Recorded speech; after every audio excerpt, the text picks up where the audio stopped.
Greetings and welcome back to another episode in our series of 1,000 Evidences for the Church of Jesus Christ of Latter-day Saints.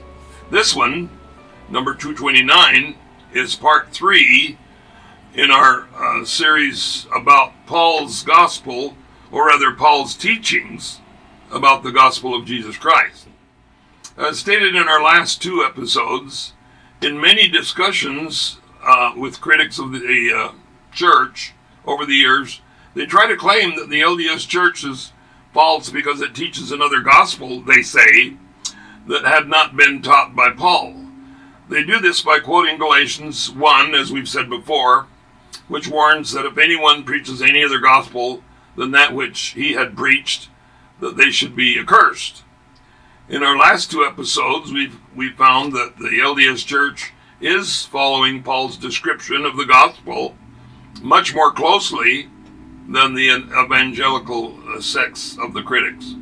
Specifically, in part 1, we talked about how the born-again gracers are not following Paul's teachings about the true nature of the Godhead, as well as the necessity of works in our journey toward salvation. In part 2, we talked about Paul's teachings about the premortal existence of all mankind. No other church follows Paul in teaching this eternal truth. Also in part 2, we talked about Paul's teaching about baptisms for the dead. Another concept Paul writes about, which the critics neglect, is his writing on the eternal marriage. Now it's true that in some of his epistles he talked about the advantages of a single life while preaching the gospel, and this we do.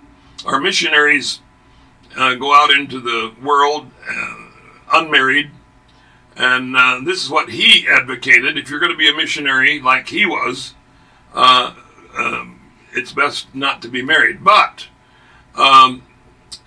in life itself, he taught that in 1 Corinthians chapter 11, verse 11, that neither is the man without the woman, neither the woman without the man in the Lord.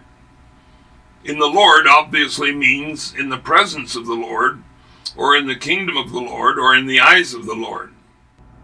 Such marriages for eternity are sealed in sacred temples. In no other church, especially in the sects of the critics, do they teach any kind of union between men and women with the Lord after death.